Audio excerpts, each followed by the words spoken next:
દ્વારકાધીશના ચરણોમાં વંદન. આપ સૌ વલ્લા દીકરા દીકરીઓનો નમસ્કાર.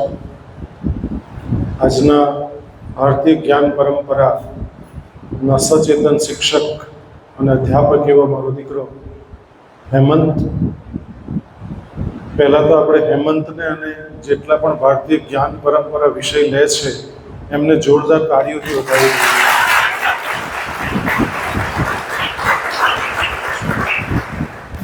મારા 11મું વર્ષ ઇન્ચાર્જ પ્રિન્સિપલ તરીકેનું ચાલી રહ્યું છે ત્યારે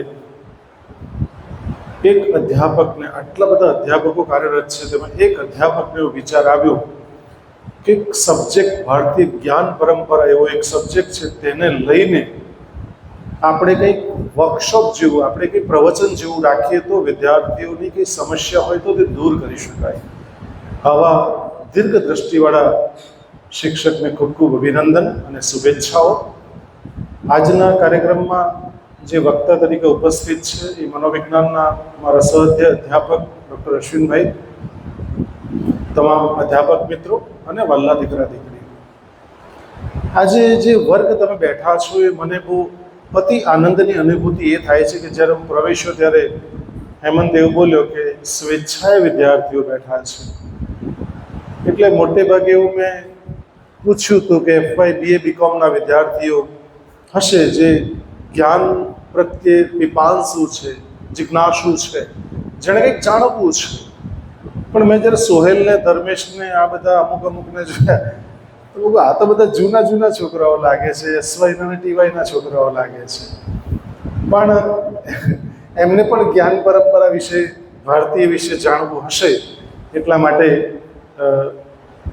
એ લોકોને આવવાની ઈચ્છા થઈ હશે. અને ખબર નહીં, અમુક ચહેરા જોઉં તે બધા કાયમ હોય છે, ખબર નહીં. એટલે મારા માટે ખરેખર બહુ આનંદની ગાયડા કોલેજ માટે અમુક દીકરા દીકરીઓ માટે જોરદાર તાળી પાડવો છે. ઓલવેઝ એમાં કેટલાક તો એવું મને કહેતા મુખ પર, મને મોઢા પર મને કહેવું છે કે સર એકચ્યુઅલી કાર્યક્રમ કોઈ પણ હોય પણ માત્ર સર તમે જે 5, 10, 15 મિનિટ જે કંઈ બોલો ને એને માત્ર ને માત્ર અમે સાંભળવા આવીએ, બાકી બીજાનું તો જેવું હોય તેવું દેખા જાયગા. Am I right? Okay, so thank you. જોરદાર તાળી પડે મારા માટે આટલા શ્રવણ કરવા આવે છે. એટલે મને હૃદયમાં કેટલો આનંદ થતો હશે કે મારા ચાહક કેટલા બધા દીકરા દીકરીઓ છે. ત્યારે તમે જ્યારે આવો ને એટલે મારી જવાબદારી અલ્ટિમેટલી વધી જાય કે મારે એવું કંઈક આપવું જોઈએ દરેક વિષયના અનુસંધાનમાં. ને ખબર નહીં, કુદરતની બહુ મોટી કૃપા હશે કે એ જે બોલાવે તે જ બોલવું. એમ તો ભારતીય જ્ઞાન પરંપરા વિશે બોલવાનું તો અશ્વિન સર છે, મારે કશું બોલવાનું નથી. પણ મને 2-3 વિચારો આવ્યા, તે વિચારો પહેલાં શેર કરી દઉં. ઉત્થેન મૃગજન ઋષિ, કદાચ આપે નામ નહીં સાંભળ્યું હોય, પણ મનોવિજ્ઞાનના ક્લાસ વર્ગમાં મેં કહ્યું છે. ઉત્થેન મૃગજન ઋષિ યજ્ઞમાં આહુતિ, અસત્ય ઘટના છે, યજ્ઞમાં આહુતિ આપી રહ્યા હતા. ધ્યાનથી સાંભળજો, ભારતીય જ્ઞાન શું છે, ભારતીય જ્ઞાન પરંપરા શું છે અને ભારતીય જ્ઞાન વિશે શું કહી શકાય અને શું કરી શકાય એ વિશેની 2 મસ્ત વાત તમને કહું. જિંદગીભર તમને યાદ રહી જશે, તમે ભૂલી પણ નહીં શકશો. તમે ઈચ્છો કે મારે ભૂલી જવું છે તો પણ તમને વારંવાર યાદ આવશે. એ વાર્તાની ઇફેક્ટ છે. ઉત્થેન મૃગજન ઋષિ યજ્ઞમાં આહુતિ આપી રહ્યા હતા. થોડીક ક્ષણો પછી એક હરણ એમની ઝૂંપડીમાં જતું રહ્યું. જેવું હરણ ઝૂંપડીમાં ગયું, થોડીક ક્ષણો પછી વનરાજ સિંહ આવ્યો. વનરાજ સિંહ આવીને ઉત્થેન મૃગજન ઋષિને પ્રશ્ન કર્યો કે માન્ય ઋષિવર, આપે મારો શિકાર જોયો છે? ત્યારે ઋષિવરે કશું ધ્યાન નહીં આપ્યું, યજ્ઞમાં આહુતિ આપી રહ્યા હતા, ધ્યાનસ્થ અવસ્થામાં હતા, ધ્યાન નહીં આપ્યું. બીજી વખત પ્રશ્ન કર્યો, ત્રીજી વખત પ્રશ્ન કર્યો. આપણને મનમાં એવું થાય કે સર, ઋષિને વનરાજ સિંહ કેવી રીતે પ્રશ્ન કરી શકે? આ કેટલી વાસ્તવિકતા હશે? એ વાસ્તવિકના સંશોધનમાં ન જતા, કારણ કે વર્ષો પહેલાં એવું હતું, સ્વામી વિવેકાનંદે પણ પોતાના પુસ્તકની અંદર સ્વીકાર્યું છે, લખ્યું છે, અને આપણે જાણીએ છીએ કે જે માણસ મન કર્મ વચનથી કોઈ માણસને 12 વર્ષ સુધી કોઈને દુઃખ નથી પહોંચાડતો, એ પ્રાણીઓની પક્ષીઓની ભાષા પણ સમજી શકે છે. આ વાસ્તવિકતા છે. એટલે એ ઋષિ ભાષા સમજતા હશે. એટલે વનરાજે ત્રીજી વખત પ્રશ્ન કર્યો ત્યારે ઋષિવરે આંખ ખોલીને સામે જોયું તો વનરાજને કહ્યું કે ભાઈ તું ત્રીજી વખત જ્યારે પ્રશ્ન પૂછી રહ્યો છે ત્યારે એનો પ્રત્યુત્તર એ છે કે તે જે મને પૂછ્યું છે કે તમે મારા શિકારને જોયો છે. તો હવે ઋષિ થોડી ક્ષણો માટે 2 વખત 3 વખત બોલ્યો ત્યારે પ્રત્યુત્તર નહીં આપ્યો. એના માટે વિચાર કરતા હતા, કારણ કે પ્રાણી હિંસા કોઈ પણ સંજોગમાં ન થઈ શકે અને ઋષિવર કોઈ દિવસ અસત્ય નહીં બોલી શકે. સત્યમ વદનની જે વાત છે એ અસત્ય નહીં બોલી શકે. તો જવાબ શું આપવો? એ 2-3 સેકન્ડ માટે ક્ષણિક આખરે ઋષિ હતા, ઉત્તરમૃગજન ઋષિ, એટલે જવાબ આપ્યો એમણે. સાંભળજો દીકરો, જવાબ જિંદગીમાં ભૂલતા નહીં.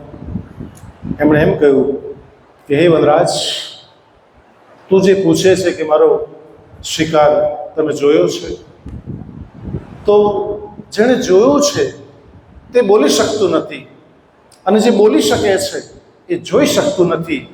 માટે હે વનરાજ, તારા પ્રશ્નનો પ્રત્યુત્તર પાઠવવા માટે સંપૂર્ણ હું સક્ષમ નથી.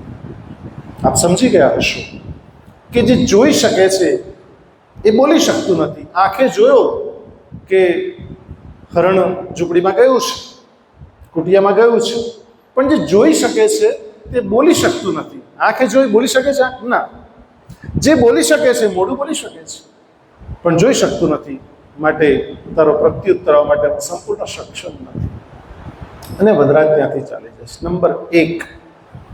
નંબર 2, આચાર્ય વિજયરત્ન સુંદર સુરેશ્વરજી મહારાજ. આ સત્ય ઘટના છે. સૌરાષ્ટ્રના ગ્રામ્ય વિસ્તારમાં વિહાર કરતા હતા. વિહાર કરતા કરતા એમણે જે બપોરનું ભોજન વોરવાનું હોય છે, એ લોકો જૈન દર્શનમાં વોરવાનું કહે છે. વોરવાનું હોય છે એટલે ભોજન માટે ગયા અને ત્યાં આગળ એક ગામડાનો ખેડૂત, તદ્દન અભણ ખેડૂત, એમણે બાજરીના રોટલો ઉપર ગોળ અને એટલું બધું ઘી ભરેલું હતું અને આચાર્ય વર્ગને આપ્યું ઓળા સાથે. ત્યારે આચાર્ય વિજયરત્ન સુંદર સુરેશ્વરજી મહારાજે હસતા હસતા એમ કહ્યું કે હે ખેડૂત, આ રોટલા ઉપર જે ઘી લગાવ્યું છે, મારી બાયપાસ સર્જરી હમણાં જ હાર્ટની થઈ છે, એટલે મને ઘી બિલકુલ ડૉક્ટરે, બ્રિજ કેન્ડીને ડૉક્ટરે ના પાડી છે, એટલા માટે પ્લીઝ મને કોરો રોટલો આપ અને ગોળ આપ, હું ખાઈ લઈશ. ત્યારે પેલા ખેડૂતે હસતા હસતા પ્રત્યુત્તર પાઠવ્યો કે હે આચાર્યવર, હે ગુરુવર, તમને જો હું કોરો રોટલો આપું તો મને પેટમાં દુખે. એટલે આચાર્યવરે કીધું કે ભાઈ તને પેટમાં દુખે તો તું ઘીવાળો રોટલો ને ગોળ ખા, ઓળો ખા, મને બિલકુલ વાંધો નથી, પણ મને બ્રિજ કેન્ટીના ડૉક્ટર જેની મારી ટ્રીટમેન્ટ છે એને ના પાડે છે કે હમણાં તમારે ઘી ગ્રહણ કરવાનો નથી એમ, એટલે હું નહીં ગ્રહણ કરી શકું, ક્ષમા કરજે ભાઈ. પણ પેલા પાછા ખેડૂતે બીજી વખત એવું કીધું, નહીં ગુરુવર, હું આપીશ તો આપને ઘીવાળો રોટલો જ આપીશ, કારણ કે જો ઘીવાળો રોટલો આપને નહીં આપું તો મને પેટમાં દુખે. ત્રીજી વખત ઋષિવારે ગુરુએ કહ્યું તો ત્રીજી વાર પણ જવાબ. ચોથી વખત જ્યારે કહ્યું કે ભાઈ તારે ખાવો હોય તો ખાની, હું તને ક્યાં ના પાડું છું, તું ખાઈ લે ને, તને પેટમાં દુખે તો. મને ના પાડી છે ડૉક્ટર, તું સમજતો કેમ નથી? પહેલી વખત આચાર્ય વિજયરત્ન સુંદર સુરેશ્વરજી મહારાજ જાહેર સાંતાક્રુઝના પ્રવચનમાં સ્વીકારે છે કે પહેલી વખત મેં થોડા ઊંચા સાદે વાત કરી.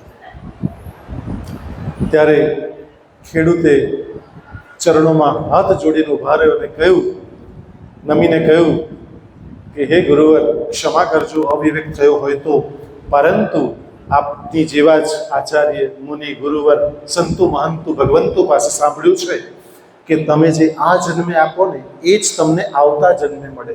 જો હું તમને આ જન્મે કોરો રોટલો આપું તો આવતા જન્મે મને કોરો રોટલો મળે તો મને પેટમાં દુખે, એટલે હું તમને કોરો નહીં આપું. મિત્રો, ભાવનાને સલામ છે. આ પણ અભણ ગામડાના ખેડૂતને ખબર છે કે જે તમે આ જન્મે આપો છો એ આવતા જન્મે તમે મળે છે. જે વાવશો એ જ લણશો. આ ભારતીય સંસ્કૃતિની પરંપરા છે. આ 2 ઉદાહરણ તમને એટલા માટે આપ્યા છે કે આમાંથી શીખવાનું બહુ છે. ભારતીય જ્ઞાન પરંપરા એમાં શિક્ષાની વાત અશ્વિન સર બધી વાત તો કરશે, પણ શિક્ષામાં ગુરુકુળો હતા. આપ સૌ જાણો છો, મુંડકો ઉપનિષદમાં બહુ સુંદર કહ્યું છે કે ગુરુકુળની અંદર બે પ્રકારની વિદ્યાઓ ભણવામાં આવતી હતી, એક પરાવિદ્યા અને બીજી અપરાવિદ્યા. આજે પણ પ્રસ્તુત છે દરેક ગુરુકુળની અંદર આ શૈક્ષણિક સંસ્થા આપણે કહીએ છીએ, એમાં અપરાવિદ્યા આજે પણ ભણવામાં આવે છે, પણ પરાવિદ્યા બિલકુલ ભણવામાં આવતી નથી. પરાવિદ્યા એટલે તમે જે બધું જ જ્ઞાન, વિજ્ઞાન, મનોવિજ્ઞાન, સમાજશાસ્ત્ર જે પણ શીખો છો એ બધા જ જે વિજ્ઞાનો આવી જાય છે બધા જ અપરાવિદ્યા, તમે જે પણ શાસ્ત્રો વાંચો છો. પરંતુ પરાવિદ્યાનું જ્ઞાન એટલે સ્વ વિશેનું જ્ઞાન, સ્વ ખ્યાલ, સ્વ આત્મ સાક્ષાત્કાર. એ સ્વ વિશેનું જ્ઞાન કોઈ ગુરુકુળની અંદર આજે શીખવા, કોઈ વિદ્યા મંદિરની અંદર આજે પણ શીખવામાં આવતું નથી, મિસિંગ થયું છે. અને પાછા જ્ઞાનના પણ બે પ્રકાર હતા દીકરાઓ, આપને ખ્યાલ હોય તો, કે જ્ઞાનના બે પ્રકાર છે દીકરાઓ, એક સૂક્ષ્મ જ્ઞાન અને બીજું સ્થૂળ જ્ઞાન. જે અધ્યાપક તમને વર્ગમાં આપે છે એ સ્થૂળ જ્ઞાન છે, બીજા પુસ્તકોમાંથી વાંચીને તમને શીખવવામાં આવે છે એ સ્થૂળ જ્ઞાન છે. સૂક્ષ્મ જ્ઞાન એટલે મીરા કોઈ સ્કૂલમાં નથી ગયા, કોઈ નિશાળમાં નથી ગયા, અને મીરા પર હજારો લોકોએ પીએચડી કર્યો છે, અને મીરાને જે જ્ઞાન લાદ્યું છે, નરસિંહને જે જ્ઞાન લાદ્યું છે, સ્વામી વિવેકાનંદ, રામકૃષ્ણ પરમહંસને જે જ્ઞાન લાદ્યું છે, મા શારદામણી દેવીને જે જ્ઞાન લાદ્યું છે, મા સર્વેશ્વરીને જે જ્ઞાન લાદ્યું છે, આ બધું જે જ્ઞાન છે એ મિત્રો સૂક્ષ્મ જ્ઞાન છે.